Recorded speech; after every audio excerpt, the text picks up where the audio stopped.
우리는 이제 소요리 문답에서 우리 웨스트민스터 신앙고백서의 이 소요리 문답 우리 38문까지 살펴봤고 39문부터는 우리가 믿는 바 그 하나님, 1문부터는 38문까지는 우리가 어떤 하나님을 믿는가 하는 내용이 나왔다고 그랬잖아요. 그리고 49문부터 107문까지는 그러면 그 하나님 앞에서 우리는 어떻게 살아야 될 것인가. 그랬을 때 우리가 지난 시간에 살펴봤던 것은 하나님께서 믿지 않는다도 로마서 1장 20절에 보면은 그 주님을 알지 못하는 자도 핑계할 수가 없다라는 말씀이 있죠. 그러니까 왜 그렇습니까? 이미 이 피조 세계에 그 하나님을 알만한 것들을 충분히 주셨다라고 성경은 우리에게 증거하고 있습니다. 그러면은 그렇게 말할 때 그럼 충분히 알게 했을 때 시점이 언제인가라고 물어보면 성경은 하나님께서 우리를 만들 때 어떻게 만들었다 그랬어요? 하나님의 형상을 따라. 그러니까 하나님을 닮은 존재를 만드셨죠. 언제부터요? 만들었을 때부터. 아담과 하와를 만들었을 때부터. 그렇게 해서 아담과 하와에게 창세기 1장 28절에 보면 뭐라고 말씀하세요? 이 땅에서 생육하고 번성해라. 그리고 나서 무슨 말씀하세요? 정복하고 다스려라. 그 정복하고 다스린다라는 것은 가꾼다는 얘기라고 그랬죠. 그래서 마치 이제 정원에 정원사가 있습니다. 정원사가 있는데 정원을 가꾸는데 누구를 위해서 가꾸는 거예요? 주인을 위해서 가꾸는 거죠. 근데 정원사한테 우리가 일을 줬어요. 우리 정원을 가꿔주세요 했는데 정원사가 자기 취향에 맞게 막 나무를 다 잘라놓는 거예요. 근데 그런 것은 주인이 말한 바대로 정원을 가꾸는 게 아니죠. 바로 주인 되신 하나님께서 그분의 뜻에 맞게끔 우리가 그 정원, 그러니까 그 에덴 동산이죠. 이 피조 세계죠. 피조 세계를 주인의 뜻, 하나님의 뜻대로 잘 맞게 가꾸기 위해서 우리를 어떤 존재로, 하나님의 형상을 닮은 존재로 그렇게 만드신 겁니다. 그래서 예수님을 믿든지 않든지 간에 하나님께서는 모세에게 이 십계명 또 율법, 이 글로 되어 있는 율법을 주시기 전에 하나님께서는 그 이전에 사람들 마음에, 그러니까 성경에는 어떻게 표현되냐면 양심이다 이렇게 표현되어 있죠. 양심에다가 하나님의 그 뜻을, 그래서 뭐 도덕법이라고 불리는 그 뜻을 우리 마음에 심겨 주셨습니다. 그러니까 문제는 뭐라고 그랬습니까? 그러니까 죄죠. 왜요?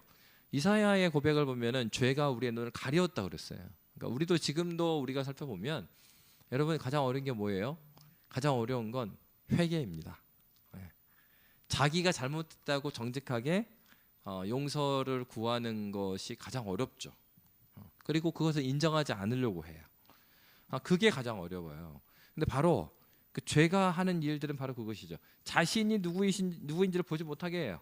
그러니까 어떻습니까? 우리가 예수를 만나고 나면 어떤 마음이 있어요?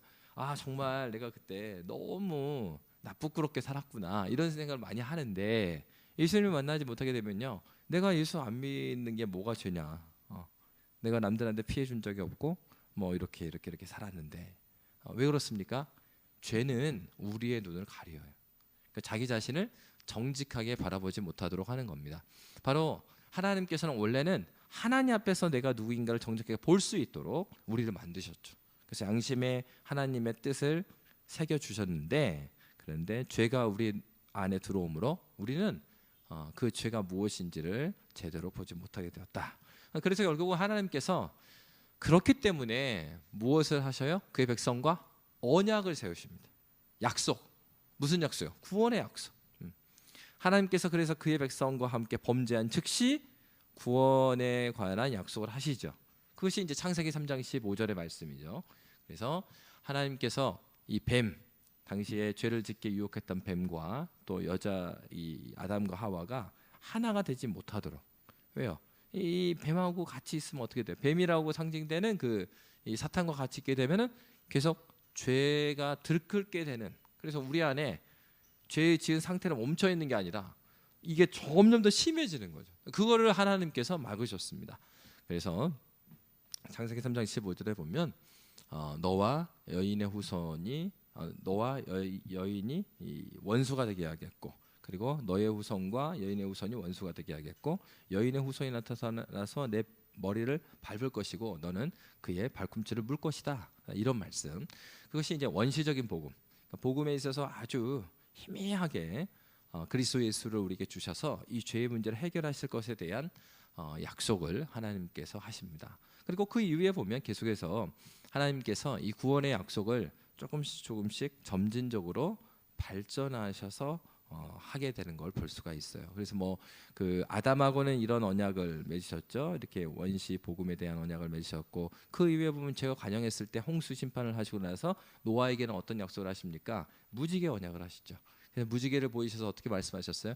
내가 이 세상을 이런 식으로는 심판하지 않겠다. 그 말은 홍수 내지 않겠다는 말씀이 아니세요. 거기에서 이제 이런 식으로, 이런 식이 뭐겠어요? 전 인류를 다 모두 심판하는 방식. 그러니까 그 창세기 11장까지는 보십시오. 하나님께서 사람들을 그 벌하실 때를 보면 전 인류를 대상으로 하세요. 그래서 하나님께서 왜 그러면은 그 무지개 언약을 통해서 그들을 보존해 줄 것이냐. 그러니까 이 피조 세계를 모두 쓸어버리지 않고 보존해 주겠다는 약속을 왜 하셨습니까? 바로 그 약속이 있어야 구원받을 대상이 있을 거 아니에요? 구원받을 대상이 있어야 아까 말했던 그 앞에 약속하신 창세기 3장 15절에 여인의 후손을 보내서 뱀의 머리를 밟을 것이다라는 그 구원의 약속을 이루실 거 아니에요. 그러니까 우리를 먼저 하나님께서 보존해 주시겠다는 약속을 노아를 통해서 하신 겁니다. 그리고 나서 그 이후에 보면은 이제 아브라함이 등장하죠. 그래서 하나님께서 아브라함에게 하신 약속도 이런 차원에서 하나님 나라 관점에서 아브라함과 약속하시죠. 어떤 약속이에요? 약속의 내용이 첫 번째 땅에 대한 약속, 두 번째 자녀에 대한 약속이죠. 그리고 세 번째 그가 복의 통로가 되게 하겠다는 약속. 잘 보면 이게 이제 바로 너희를 하나님 나라 백성으로 세우겠다는 얘기예요. 그래서 하나님 나라라고 했을 때 나라라는 것은 영토가 있어야 되죠. 그래서 땅에 대한 약속을 하신 거예요. 그리고 국민이 있어야 되죠. 그러니까 자녀에 대한 약속을 하신 거예요. 아브라함하고. 그리고 나서 땅도 있어요. 그리고 사람들도 있어요. 근데 그들이 하나님하고 상관없이 살아가. 그러면 이 하나님 나라하고 상관이 없죠. 하나님 나라 백성의 본질적인 부분은 그들이 하나님의 뜻을 알고 하나님 뜻대로 살아야 그들이 하나님 나라 백성이죠. 그래서 세 번째, 복의 통로가 되게 하겠다라는 것은 결국은 법에 대한 얘기입니다. 그러니까 복의 통로가 되려면 어떻게 되겠어요? 하나님의 형상대로 만든 대로 그들이 살아야 되는 것이고, 그러려면 어떻게 되겠습니까? 하나님께서 주신 말씀을 따라 살아가야 되는 거죠. 그러니까 바로 이 부분을 하나님께서 약속해 주신 겁니다. 그래서 아브라함, 이삭, 야곱, 요셉한테 하나님께서 약속한 것을 계속해서 보세요. 그러면요 비슷합니다. 근데 조금씩 그것을 발전시키셔요. 그렇게 해서 하나님께서 구원에 대한 약속을 첫사람 아담에게는 이 양심에다가 이렇게 심어줬다고 한다면, 그 이후에 계속해서 하나님께서 오랫동안 기다리시죠. 근데 언제까지요? 모세 때까지. 이제 모세 때가 되니까 어떻게 됐습니까? 그냥 족장으로 해서 아들 몇 명 정도의 수준이 아니라 이 모세 때가 됐을 때는 이미 국가의 형태. 그러니까 뭐 민수기에 보면은 출애굽 때 숫자를 세 보니까 출애굽하자마자 보니까 60만쯤 됐어요. 성인 남성이. 그리고 이제 40년 광야 생활을 하다가 가나안 들어가기 전 다시 한번 숫자를 세죠. 그럴 때도 60만 정도 세대가 바뀐 거죠. 그러니까 60만이니까 아내, 자녀 이렇게 계산을 얼추 해본다면 한 250만에서 300만. 그러니까 뭐 지금으로 보면은 이제 조그만 도시 정도의 규모겠지만 뭐 이제 홍콩이 780만 뭐 이야기를 한다 그러잖아요. 그러니까 만약에 250에서 300만, 그러니까 홍콩보다 한 3분의 1 정도? 그 정도 되는. 근데 이제 그 당시에는 그 정도 되면 나라의 규모죠. 그러니까 그 사람들에게 이제 하나님께서 구체적인 법에 대한 얘기를 해주세요. 아까 말씀드린 것처럼 땅이 있어요. 가나안 땅 약속하셨잖아요. 땅이 있고, 그리고 사람들이 이미 많아요. 근데 그 사람들이 들어간다고 해서 하나님 나라 백성 사는 것이냐? 아니죠. 그러니까 여러분들 어떻습니까? 그 기도 제목이 그거잖아요. 하나님, 나라가 나라다운 나라가 해주십시오. 교회가 교회다운 교회 되게 해주십시오. 왜 그러겠어요? 우리는 법이 있음에도 불구하고, 그리고 그리스도인들의 법인 하나님 말씀이 있음에도 불구하고 하나님 말씀대로 사는 교회가 많지 않으니까. 그리고 나라가 있음에도 불구하고 나라가답지 않아요. 어떤 나라가 나라답지 않아요? 법이 있으면 뭐예요? 법대로 하지 않아. 그러니까 먼저는 뭐가 좋아야 됩니까? 법 자체가 훌륭해야 돼요. 이제 대한민국 같은 경우는 법 자체가 굉장히 헌법이 잘 만들어졌다 그러잖아요. 그러니까 법 자체가 훌륭하고, 그럴 뿐만 아니라 법만 있으면 안 되고 법을 법대로 살아내는 사람들이 거기 있어야 되는 거죠. 그러니까 그런 것처럼 하나님께서도 바로 이제 이들에게 약속하셨던 그 땅, 가나안 땅에 이제 들어갈 때가 되니까 시내산에서 그들에게 이제 말씀을 다시 한번 쭉 가르쳐 주십니다. 근데 이번에는 차이가 양심에다가 아니라 직접 하나님께서 돌판에 적어 주십니다. 그래서 이제 그 율법이라는 것은 크게 세 가지로 구성된다고 그랬죠. 하나는 시민법이라고 그래서 하나님을 왕으로 삼는 그 나라, 가나안 땅에 들어갔을 때 하나님이 왕이셔요. 그래서 여러분 이제 구약 성경에 보면은 대표적으로 사울 같은 경우가 전쟁, 아말렉이 지금 바로 앞에 있어요. 근데 전쟁을 나가려고 그러는데 누구 기다립니까? 사무엘 기다려요. 그러니까 왜요? 다른 나라 왕들은 이렇게 안 기다립니다. 다른 나라 왕은 야 공격, 자 모였으니까 전쟁하면 돼요. 근데 이스라엘은 그렇게 안 돼요. 왜요? 전쟁을 할까 말까의 권한은 왕에게 있는 권한이고, 그래서 이 이스라엘 왕에게는 그런 권한이 없어요. 이스라엘 왕은 누구한테 가야 됩니까? 제사장한테 가야 돼요. 그래서 대제사장한테 물어봐야 돼요. 하나님의 뜻을 물어봐라. 전쟁해도 되는지 마는지. 그게 그러한 나라를 어떤 국가라고 그래요? 신정 국가. 신이 다스리는 나라다 말이에요. 그러니까 하나님께서 잠깐 땅. 근데 여러분 이게 다른 게 있어요. 오늘날 대한민국은 신정 국가예요? 아니에요. 이스라엘 지금 신정 국가예요? 아니에요. 지금은 신정 국가 형태를 띠고 있는 나라가 존재하지 않아요. 그러니까 하나님께서 구속의 역사 가운데 잠깐 역사 속에서 구약 성경에서 필요한 시기에 신정 국가 형태를 주셨어요. 그래서 이 신정 국가 형태를 이끌어 가려면 필요한 법이 이 율법에 나와 있는 시민법. 뭐 그래서 이제 그런 거 있잖아요. 뭐 이렇게 하고 한 사람은 돌로 쳐 죽여라. 오늘날 쳐 죽입니까? 구약 성경에 그 써져 있는데 오늘날 그거 지키는 교회 있어요? 없죠. 그거 지켰다가는 이 사회법으로 구속당하죠. 그러니까 그것은 구약 시대에 잠깐 필요했던 법이에요. 어느 시절에? 신정국가 시절에. 근데 그러한 법은 하나님께 주신 율법 안에 있지만 더 이상 지키지 않아요. 그리고 또 하나, 그 안에는 시민법이 있을 뿐만 아니라 제의법이 있다고 그랬죠. 그 제사법. 제사는 왜 필요했습니까? 여러분 오늘날 교회에 와갖고 제사 드리나요? 안 드리죠. 왜 제사 안 드려요? 왜? 그리스도 예수께서 이미 죄에 대한 문제를 해결하셨기 때문에 그래요. 그러니까 예수가 영원한 제물이 되셔서 우리가 더 이상 제물 갖다가 안 바쳐도 돼요. 구약식의 제사 안 드려도 된다고요. 그러니까 율법 안에 있었던 이 제사법도 언제까지만 필요했던 거예요? 예수님 오시기까지만 필요한 거예요. 더 이상 필요하지 않아요. 그러나 이 시민법도 그 다음에 제사법도 이 법을 주신 이유, 법에 대한 정신, 헌법과 같은 역할을 하고 있는 게 도덕법인데 그 도덕법은 지금도 여전히 우리에게 유효하다. 그래서 이제 그 대표적인 도덕법에 대한 요약이 앞에서 말한 것처럼 이 도덕법, 하나님 나라 백성은 어떻게 살까요? 윤리에 대한 얘기, 그 얘기가 요약되어 있는 게 뭐라고요? 그것이 바로 십계명이다 하는 겁니다. 그러니까 오늘 읽었던 본문 그 요리문답에서 그러면은 이 십계명이 도덕법 전체를 아주 요약적으로 설명해 준다면 이 십계명을 더욱더 줄여보면 어떻게 되느냐 하는 겁니다. 바로 그거를 예수님께서 우리 읽었던 오늘 본문이죠. 마태복음 22장 37절에 이렇게 말씀하고 있어요. 우리 다시 한번 함께 읽을까요? 함께 읽겠습니다. 시작. 예수께서 이르시되 내 마음을 다하고 목숨을 다하고 뜻을 다하여 주 너희 하나님을 사랑하라 하셨으니. 아멘. 그러니까 십계명에 대한 가장 요약이 뭐냐? 예수님이 요약해 주신 거예요. 십계명이 뭐냐? 하나님 사랑, 이웃 사랑이다. 그러니까 왜 그러면 예수님께서도 계속해서요. 너희가 율법의 조문을 지키나, 율법의 정신을 버렸다. 누구한테 그래요? 바리새인과 서기관들한테 그 얘기하거든요. 왜? 당시의 유대인들 중에 예수님 당시에 가장 성경 말씀을 많이 알고 지켰다는 사람들이 이 사람들인데, 이들이 실제로 이제 유대인들은 굉장히 진지한 사람들이었어요. 그래서 하나님의 말씀을 지키는 것에 진지했기 때문에 이 유대인들 어떻습니까? 하나님 말씀을 연구해요. 그래서 구약 성경에 보면은 유대인의 성경책을 보면 제일 먼저 나온 게 토라가 모세오경이죠. 창출 내민신 이 말씀이 제일 앞에 있어요. 왜? 이건 하나님께 직접 주신 말씀이니까. 이 말씀 너무 사랑하고 귀하게 여겨요. 그래서 이 사람이 연구합니다. 그래서 하나님께 주신 이 율법을요 다 숫자를 헤아려 봤어요. 몇 개예요?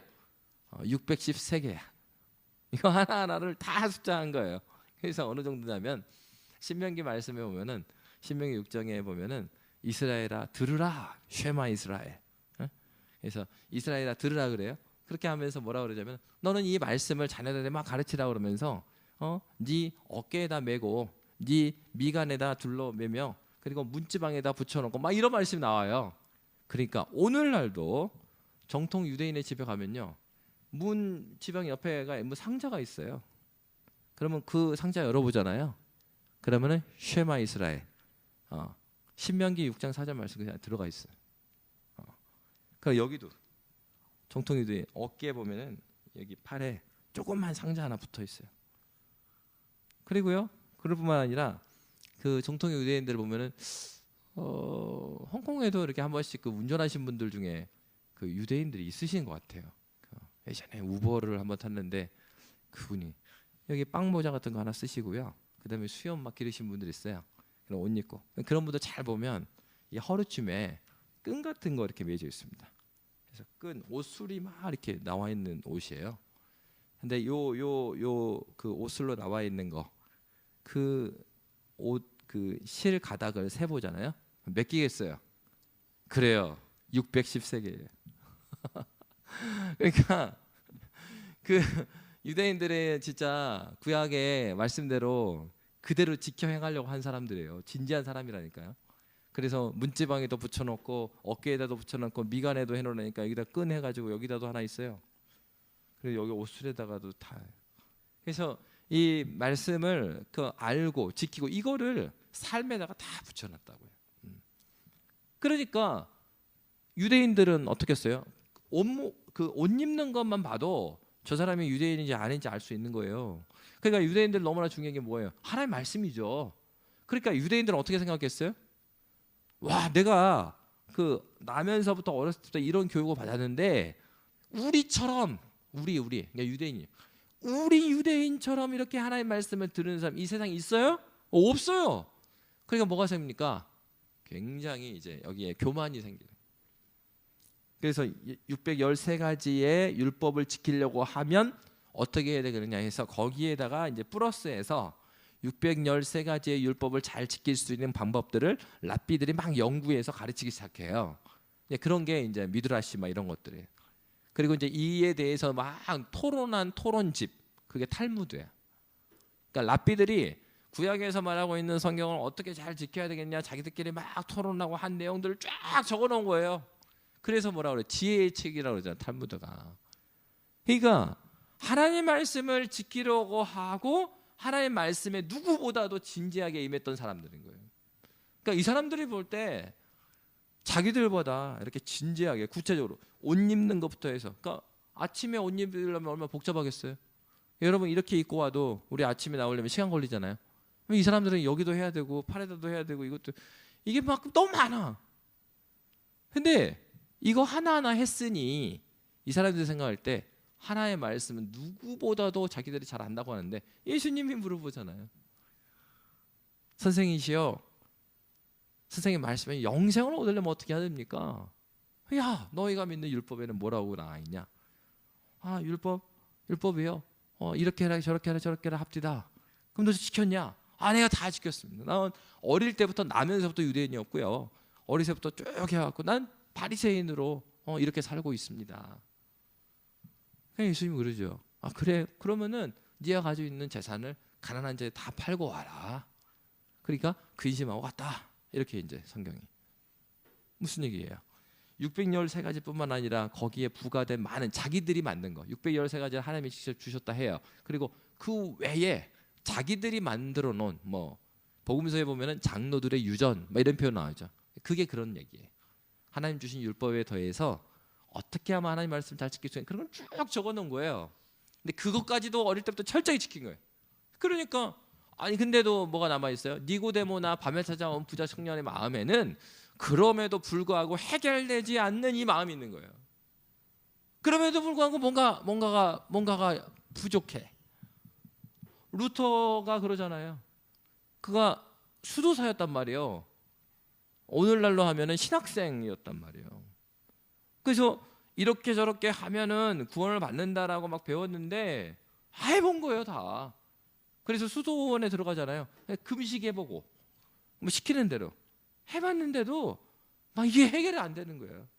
그러니까 어느 정도냐면 루터는 자기의 계속해서 그 유혹, 나쁜, 그러니까 죄를 짓게 만드는 유혹하는 생각들이 막 따라오는 거예요. 그러니까 루터가 그때만 해도 되게 어린 사람이었는데, 젊은 사람인데 수도원에 들어갔어요. 여자가 없어. 근데 막 성적인 유혹이 생각이 나. 그러니까 어때? 자기 방에 들어가고 막 그렇게 소리 지르는 거예요. 이 사탄아 물러가라 그래서 막 싸운 거예요. 그러니까 수도사 선배 선생님들이 야 저거 병적이다. 아 너무 심한데 루터? 그러면서 루터 찾아도 그래. 루터한테 야야 다 그럴 수 있어. 그런 생각할 수도 있고 그러니까 너 기도하면 되고 너무 그러지 마. 너 혼자서 방에서 하도 그렇게 하니까 너 보고 사람들이 미쳤다 그러잖아. 너무 그러지 마 루터. 근데 루터는 그럼에도 불구하고 그 안에 있는 자기 안에 있는 죄가 안 잡히는 거죠. 죄된 생각, 죄된 욕망들 이런 것들이 컨트롤이 안 되는 거예요. 그러니까 루터도 해보는 데까지 해본 거예요. 열심히 성경도 읽어보고 기도도 해보고 그리고 막 고행을 겪어보고. 그래서 왜 그 루터가 여기 그 성 베드로 성당에다가 95개조 반박문을 왜 거기다 붙였겠어요? 그러니까 당시에 많은 고행 방법 중에 수도 방법 중에 하나가 뭐냐면 이 성 베드로 대성당 앞에가 계단이 있었단 말이에요. 계단. 근데 계단에서도 이제 루터가 막 기어다녀봐. 예, 기도하고 하나 올라가고 무릎으로 올라가는 막 이런 거 힘들잖아요. 그런데도 이게 안 되는 거죠. 뭘 잘못한 거예요? 복음을 잘못한 거예요. 아까 유대인들이 말한 것처럼 유대인들이 많은 것들을 지켰어요. 그렇지만은 율법의 정신이 무엇인지 모르는 거예요. 율법의 정신은 하나님을 사랑하고 이웃 사랑인데 이미 예수님 시대의 바리새인 성경들은 어떤 사람들이 되어 있었습니까? 이런 것들 지켜도 형식적으로 지켜요. 그리고 그 마음에 뭐가요? 내가 막 지키니까 어떤 생각이 들어요? 판단하는 마음이 생기는 거예요. 야 이건 하면 되고 안 하면 이건 하면 죄고 아니고 막 이것들에 매여 있으니까 사람들도 어떻게 봐요? 야 딱 보면서 유대 공동체 딱 보면서 아유 쟤는 저 몇 점짜리 자기들 하나님 나라 백성 같이 있는데 그 사람들을 점수로 막 판단하게 되고 막 그렇게 자기도 어때요? 거룩하게 보여줘야 되니까 기도를 하는데 저 대자거리가 나갔고 하나님과의 골방에서 하나님과의 교제가 중요한 게 아니라 그냥 시장에서 나는 이렇게 근처에 11조를 했고 나는 이렇게 금식했고 이렇게 이런 식으로 기도를 하는 거예요. 자기를 드러내는 것밖에 아니죠. 왜?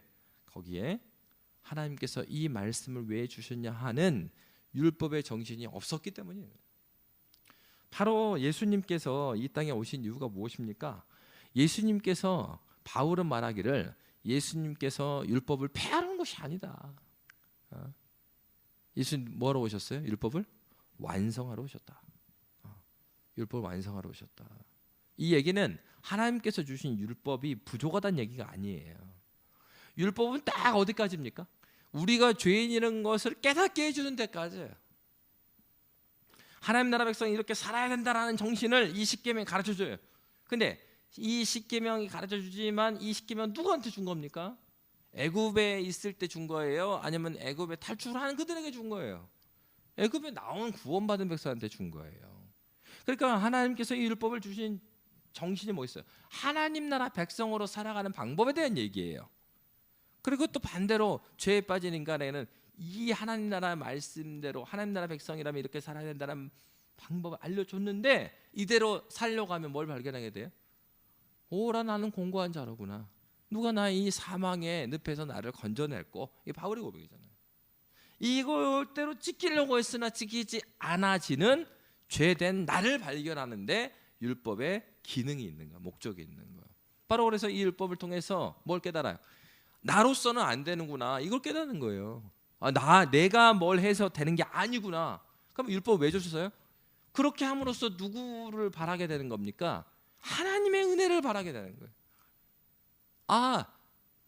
내 사업이라는 것이 나 신앙생활이라는 것이 내 마음을 통제하는 것이 이건 내가 이렇게 저렇게 해서 되는 게 아니라 하나님께서 은혜를 주셔야 되는구나. 로마서에서 바울이 발견한 복음이 그거잖아요.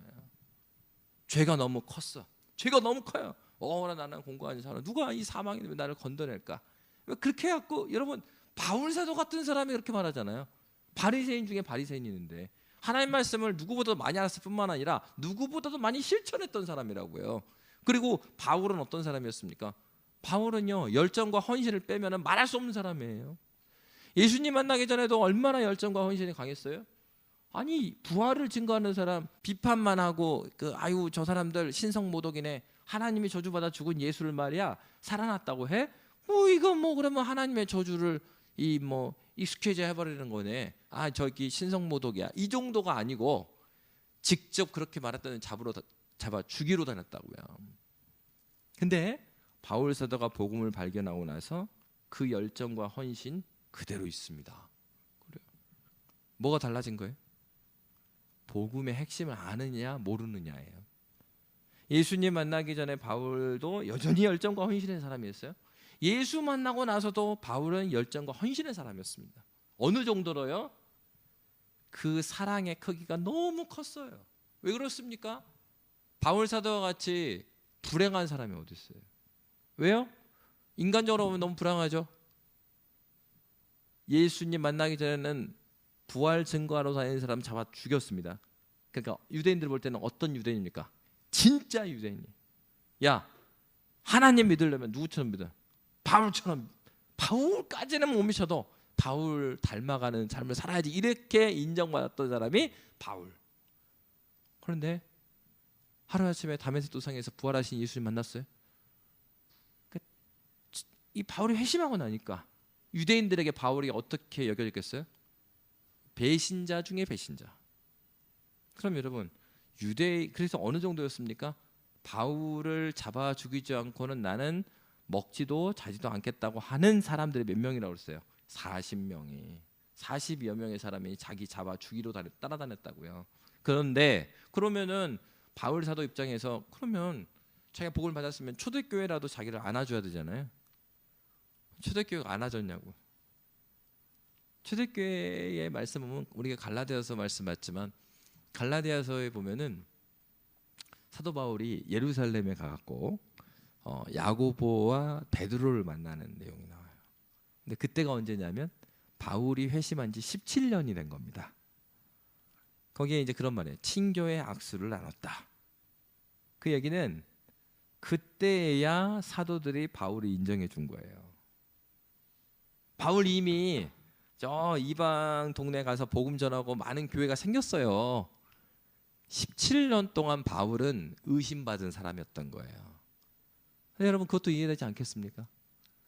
누군가가 우리도 다 아는 그러니까 예를 들어 신천지에서 가장 전도 잘하는 사람이고 막 영향력 있는 사람은 뉴스에 막 뜬 사람이 있다고 생각해요. 홍길동이야. 근데 이 홍길동이 갑자기 해준교회 나온 거예요.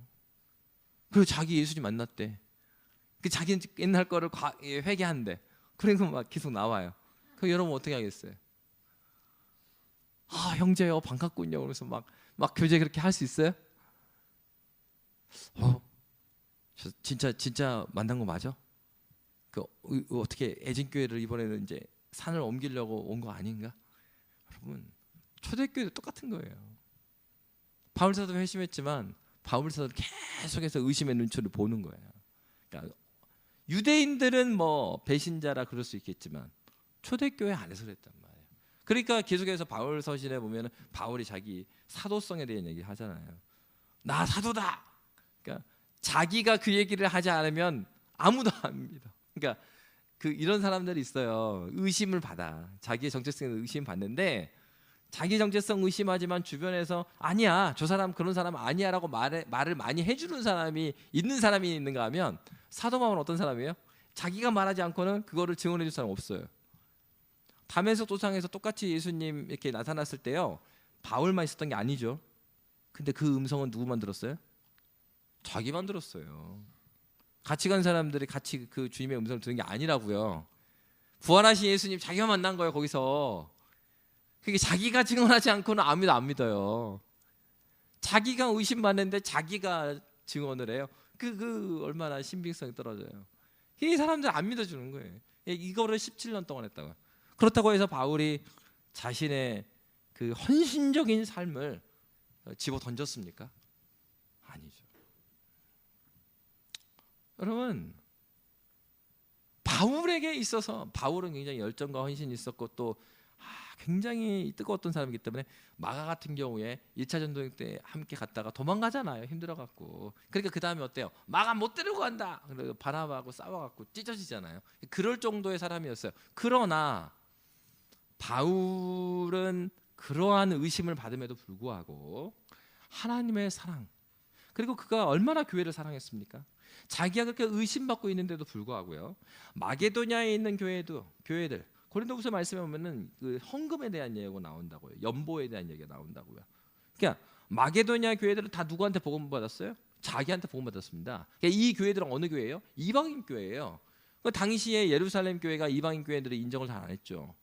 왜냐하면 너희들은 말이야 할례도 안 왔고 막 율법도 모르는 사람들. 그러니까 너희들 그리스도인이라고 할 수는 있지만은 너희들은 그리스도인에서 급이 조금 떨어지는 교회 이렇게 생각했다고요. 유대 그리스도인들이. 근데 그 당시에 그러면 어떻게 보면은 근데 예루살렘에 아주 큰 기근이 있었어요. 예루살렘 교인들이 너무나 어렵게 살았다고요. 이제 먹고 사는 문제 너무 힘들어졌어요. 근데 누가 도와줬어요? 마게도냐에 있는 교회들이 돕는다고요. 그거를 누가 주도해서 헌금하게 만듭니까? 바울이 그랬어요. 자기 사도 아니라고 하고 욕하고 그리고 자신한테 굉장히 그 나쁜 감정이 있었던 예루살렘 교회를 품었던 사람이에요. 바울이. 여러분, 바로 그러니까 바리새인 중에 바리새인이고 율법을 누구보다도 잘 알았던 바울의 인생 자체가 뭘 보여주는 겁니까? 복음의 정신이 뭐냐? 하나님이 주신 율법의 정신이 뭐냐라는 걸 보여주는 겁니다. 바로 이 말씀 누가 요약하신 거예요? 예수님께서 요약해 주신 것입니다. 결국은 이 복음이라는 것은 사랑을 통해서 전달이 돼요. 그러니까 사랑이라고 하니까 이런 걸 말하고 있진 않아요. 사랑이라니까 어떤 사람들은 뭐 저기 잘못한 것도 다 덮어주고 뭐 하고 덮어줍시다. 아니 그런 차원을 말하는 게 아니에요. 그러니까 그러면 마치 그러니까 사랑이 많으면 불법과 손을 잡아야 되는 것처럼 말하지만 아니에요. 불법과 손 잡으려는 게 아니에요. 사랑이 많다라고 해서 공의의 하나님을 무시하는 게 사랑이 아니에요. 사도 바울은 하나님의 그 사랑을 가지고 지체들을 품었고요. 그리고 왜 품었어요? 그렇게 품어서 그 사랑을 관계를 통해서 뭐가 전달이 되니까 복음이 전달되기를 원하니까. 바로 예수님께서도 말씀하신 그 말씀이 그 말씀입니다. 바리새인과 서기관들은 뭘 나눴습니까? 자기들이 알고 있는 하나님 아는 지식으로 교인들의 이 급을 나눴어요. 그리고 너희는 이너서클 아닌 서클 뭐가 그걸 증명해요? 성전을 보십시오. 예수님 당시의 성전 이방인의 뜰이 있죠. 여인의 뜰이 있죠. 급이 다른 거예요. 같은 예루살렘에 있어도 급을 다 나눠놨어요. 그게 유대교였어요. 그러나 이 복음을 발견한 바울은 인생이 바뀌었습니다. 그리스도 예수의 사랑을 경험한 바울의 인생이 바뀌었어요. 바울이 어떻게 합니까? 할례에 대한 문제는 봐도 디도한테는 야 할례 받지 마라 이렇게 말해요. 왜 그렇습니까? 억지로 막 시키려고 그러니까. 야 그리스도에게는 진리의 자유가 있는 거야. 받지만 디모데한테 뭐래요? 야 너 할례 해라. 같은 내용을 다르게 이야기해요. 이게 이제 복음을 이해를 못하면 어떻게 보이냐면 바울 이상한 사람이다. 여기서는 이렇게 말하고 저기는 저렇게 말하네? 왜 그래요? 바울이 그렇게 말했던 이유는 복음으로 교회가 하나 되기를 원했고 할례 자체가 구원을 일으켜주는 것은 아니죠. 그것은 그냥 표징일 뿐이에요. 그렇기 때문에 때로는 그는 뭐라고 말합니까? 네가 율법이 있는 자에게는 율법이 있는 자처럼 행하고 그리고 율법이 없는 자들에게는 율법이 없는 자처럼 행하라. 그러니까 바울에게 있어서 복음의 핵심이 아닌 것에 있어서는 얼마든지 자유하는 그 자유함이 그 안에 있었어요. 무엇이 그걸 그렇게 만들었어요? 진리가 되신 예수 그리스도를 정확히 알면 이렇게 좁아가지고 막 사람들 따수따수 따르는 사람이 되는 게 아니라 정확히 아는 그 복음으로 말미암아 자신이 먼저 자유하고, 그럴 뿐만 아니라 교회, 초대교회가 찢어질 뻔하잖아요. 이 유대 그리스 기독교인과 이방 기독교 교회가 찢어질 뻔한 교회를 이 바울 사도를 통해서 하나님께서 하나 되게 하는, 바로 그 일을 바울이 감당하게 됩니다. 여러분, 사랑이라는 것은 감정적인 것이 아니죠. 바울은 전 일생을 통해서 예수의 이 사랑을 증거하였습니다. 하나님께서 우리에게 이 십계명 말씀, 이 계명을 주신 이유가 무엇입니까? 바로 이것 때문이죠. 하나님을 사랑하고 이웃을 사랑하는 것이 무엇임을 우리의 삶을 통해서 증거하라, 증명해 보이라는 얘기입니다. 신자가 왜 이 말씀을 지켜야 되는 것일까요? 오늘 요리문답에서는 우리 믿음의 선배들 이렇게 말해요. 우리 함께 읽고 마치겠습니다. 제 43문, 자, 43문 제가 문 읽고 여러분이 답을 읽겠습니다. 43문. 십계명의 서문은 무엇을 우리에게 가르쳐 줍니까? 십계명의 서문은 하나님이 주와 우리의 하나님과 구속자이심으로 우리는 그의 모든 명령을 지켜야 한다는 것을 우리에게 가르쳐 줍니다. 아멘. 우리가 이 십계명을 왜 지켜야 돼요? 무거운 의무감이 아니고요. 오늘 신앙의 선배들이 말한 것처럼 하나님께서 누가 되십니까? 주가 되십니다. 주인이라는 말이에요. 구원을 해주신 님이 누구예요? 우리 주님 하나님이시죠. 그분이 주가 되시고 우리의 하나님과 우리의 하나님이 되시고, 그리고 우리의 구속자가 되시기 때문에 하나님께서 나에게 생명을 구해줬다면, 왜 인간적으로도 나를 구해준 사람이 있으면 우리가 그 얘기 하잖아요. 저 사람은 진짜 은혜를 아는 사람이다. 내가 도움을 받은 거 그대로 주라는 게 아니고 도움을 받은 것에 대해서 감사를 표하고 최소한의 그런 모습을 볼 때 저 사람은 사람이 됐다 이런 말을 해요. 마땅한 거예요. 어떤 면에서 마땅합니까? 우리가 그리스도 예수로 말미암아 여기 있다면 우리가 우리의 삶을 주님께 드려지는 것, 그리고 주님께서 우리를 사랑하셔서 주신 이 말씀에 순종하는 건 너무나도 마땅한 것입니다. 저와 여러분이 하나님께서 주신 이 계명을 하나님의 사랑 안에서 잘 증거하는 저와 여러분이 되시기를 주의 이름으로 빕니다. 기도하겠습니다. 살아계신 하나님,